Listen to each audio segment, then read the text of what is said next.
Habang nakatambay kami ni Papa sa ilalim ng puno ng nyog at naglalaro ako ng buhangin, may nakita kaming kumpulan ng mga batang masaya naglalaro. Grabe ang tawanan nila habang nakahilom sa gilid ng bangka. Kaya di maiwasang magmarites ni Papa kung ano ang nilalaro nila at ganun na lang sila kasaya. PR tapos ikaw Oo, lolo. Maswaitan mo. Nakatulog pa. May lang yung pangko. Yan. Wala na. Wala. Wow na.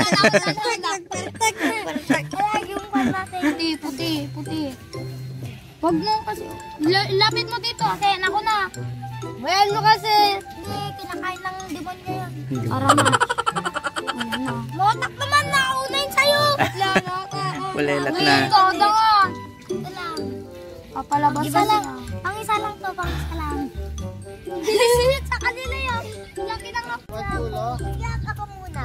Hindi ko kanya mo. Ay, ako ay lang. Yung ulo, ala yung iyo. Wag ulo.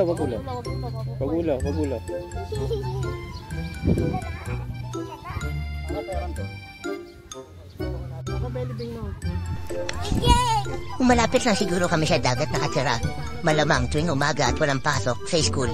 At dito rin ako nakatambay. Or pagkagaling school, dito na agad ako didiretso. Kasama ang mga bata na naglalaro.